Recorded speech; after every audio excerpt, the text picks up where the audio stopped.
آج کھلی گمراہی میں ہیں، اور ان کو حسرت و افسوس کے دن سے ڈرا دو جب بات فیصل کر دی جائے گی اور وہ غفلت میں پڑے ہوئے ہیں اور ایمان نہیں لاتے۔ ہم ہی زمین کے اور جو لوگ اس پر بستے ہیں ان کے وارث ہوں گے، اور ہماری ہی طرف ان کو لوٹنا ہوگا۔ اور کتاب میں ابراہیم کا ذکر کرو، بے شک وہ نہایت سچے تھے، پیغمبر تھے۔ جب انہوں نے اپنے باپ سے کہا کہ ابا، آپ ایسی چیزوں کو کیوں پوچھتے ہیں جو نہ سنیں اور نہ دیکھیں اور نہ آپ کے کچھ کام آ سکیں؟ ابا، مجھے ایسا علم ملا ہے جو آپ کو نہیں ملا، تو میرے ساتھ ہو جائیے، میں آپ کو سیدھی راہ پر لے چلوں گا۔ ابا، شیطان کی پوجا نہ کیجیے، بے شک شیطان اللہ کا نافرمان ہے۔ ابا، مجھے ڈر لگتا ہے کہ آپ کو اللہ کا عذاب آ پکڑے تو آپ شیطان کے ساتھ ہی ہو جائیں۔ اس نے کہا کہ ابراہیم، کیا تو میرے معبودوں کے خلاف ہے؟ اگر تو باز نہ آئے گا تو میں تجھے سنسار کر دوں گا اور تو ہمیشہ کے لیے مجھ سے دور ہو جا۔ ابراہیم نے سلام علیکم کہا اور کہا کہ میں آپ کے لیے اپنے پروردگار سے بخشش مانگوں گا، بے شک وہ مجھ پر نہایت مہربان ہے، اور میں آپ لوگوں سے اور جن کو آپ اللہ کے سوا پکارا کرتے ہیں ان سے کنارہ کرتا ہوں اور اپنے پروردگار ہی کو پکاروں گا۔ امید ہے کہ میں اپنے پروردگار کو پکار کر محروم نہیں رہوں گا۔ اور جب ابراہیم ان لوگوں سے اور جن کی وہ اللہ کے سوا پرستش کرتے تھے الگ ہو گئے تو ہم نے ان کو اسحاق اور اسحاق کو یعقوب بخشے اور ہر ایک کو پیغمبر بنایا، اور ہم نے ان کو اپنی رحمت سے بہت سی چیزیں عنایت کی اور ان کا ذکر جمیل بلند کیا۔ اور کتاب میں موسیٰ کا بھی ذکر کرو، بے شک وہ ہمارے برگزیدہ تھے اور رسول تھے، نبی تھے، اور ہم نے ان کو طور کی داہنی طرف سے پکارا اور باتیں کرنے کے لیے نزدیک بلایا، اور اپنی مہربانی سے ان کو ان کا بھائی ہارون پیغمبر بنا کر عطا کیا۔ اور کتاب میں اسماعیل کا بھی ذکر کرو، وہ وعدے کے سچے اور رسول تھے، نبی تھے، اور وہ اپنے گھر والوں کو نماز اور زکوٰۃ کا حکم کرتے تھے اور اپنے پروردگار کے ہاں پسندیدہ تھے۔ اور کتاب میں ادریس کا بھی ذکر کرو، وہ بھی نہایت سچے تھے، نبی تھے، اور ہم نے ان کو اونچی جگہ اٹھا لیا تھا۔ یہ وہ لوگ ہیں جن پر اللہ نے اپنے پیغمبروں میں سے فضل کیا، یعنی اولاد آدم میں سے، اور ان لوگوں میں سے جن کو ہم نے نوح کے ساتھ کشتی میں سوار کیا، اور ابراہیم اور یعقوب کی اولاد میں سے، اور ان لوگوں میں سے جن کو ہم نے ہدایت دی اور جنہیں برگزیدہ کیا۔ جب ان کے سامنے ہماری آیتیں پڑھی جاتی تھیں تو سجدے میں گر پڑتے اور روتے رہتے تھے۔ پھر ان کے بعد چند ناخلف ان کے جانشیں ہوئے جنہوں نے نماز کو ضائع کر دیا اور خواہشات نفسانی کے پیچھے لگ گئے، سو ان قریب ان کو گمراہی کی سزا ملے گی۔ ہاں، جس نے توبہ کی اور ایمان لایا اور عمل نیک کیے تو ایسے لوگ بہشت میں داخل ہوں گے اور ان کا ذرا نقصان نہ کیا جائے گا، یعنی ہمیشہ کی بہشتوں میں، جس کا اللہ نے اپنے بندوں سے وعدہ کیا ہے کہ جو ان کی آنکھوں سے پوشیدہ ہے۔ بے شک اس کا وعدہ نیکوکاروں کے سامنے آنے والا ہے، وہ اس میں سلام کے سوا کوئی بےہودہ کلام نہ سنیں گے، اور ان کو صبح و شام کھانا ملے گا۔ یہی وہ جنت ہے جس کا ہم اپنے بندوں میں سے ایسے شخص کو مالک بنائیں گے جو پرہیزگار ہوگا۔ اور فرشتوں نے پیغمبر کو جواب دیا کہ ہم تمہارے پروردگار کے حکم کے سوا اتر نہیں سکتے۔ جو کچھ ہمارے آگے ہے اور جو پیچھے ہے اور جو اس کے درمیان ہے سب اسی کا ہے، اور تمہارا پروردگار بھولنے والا نہیں، یعنی آسمان اور زمین کا اور جو ان دونوں کے درمیان ہے سب کا پروردگار، تو اسی کی عبادت کرو اور اس کی عبادت پر ثابت قدم رہو۔ بھلا تم کوئی اس کا ہم نام جانتے ہو؟ اور کافر انسان کہتا ہے کہ جب میں مر جاؤں گا تو کیا زندہ کر کے نکالا جاؤں گا؟ کیا ایسا انسان یاد نہیں کرتا کہ ہم نے اس کو پہلے بھی تو پیدا کیا تھا جبکہ وہ کچھ بھی چیز نہ تھا؟ سو تمہارے پروردگار کی قسم، ہم ان کو جمع کریں گے اور شیطانوں کو بھی، پھر ان سب کو جہنم کے گرد حاضر کریں گے اور وہ گھٹنوں پر گرے ہوئے ہوں گے۔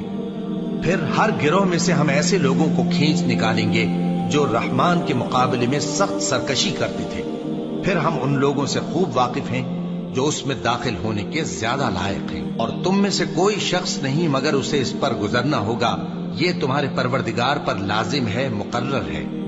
پھر ہم پرہیزگاروں کو نجات دیں گے اور ظالموں کو اس میں گھٹنوں کے بل پڑا ہوا چھوڑ دیں گے۔ اور جب ان لوگوں کے سامنے ہماری آیتیں پڑھی جاتی ہیں تو جو کافر ہیں وہ مومنوں سے کہتے ہیں کہ دونوں فریق میں سے مکان کس کے اچھے اور مجلسیں کس کی بہتر ہیں، اور ہم نے ان سے پہلے بہت سی امتیں ہلاک کر دیں، وہ لوگ ان سے ٹھاٹ باٹ اور نمود و نمائش میں کہیں اچھے تھے۔ کہہ دو کہ جو شخص گمراہی میں پڑا ہوا ہے، رحمان اس کو آہستہ آہستہ مہلت دیا جاتا ہے، یہاں تک کہ جب اس چیز کو دیکھ لیں گے جس کا ان سے وعدہ کیا جاتا ہے، خواہ عذاب اور خواہ قیامت، تو اس وقت جان لیں گے کہ مکان کس کا برا ہے اور لشکر کس کا کمزور ہے۔ اور جو لوگ ہدایت یاب ہیں، اللہ ان کو زیادہ ہدایت دیتا ہے، اور نیکیاں جو باقی رہنے والی ہیں وہ تمہارے پروردگار کے ہاں صلے کے لحاظ سے خوب اور انجام کے اعتبار سے بہتر ہیں۔ بھلا تم نے اس شخص کو دیکھا جس نے ہماری آیتوں سے کفر کیا اور کہنے لگا کہ اگر میں اثر نو زندہ ہوا بھی تو یہی مال اور اولاد مجھے وہاں ملے گا؟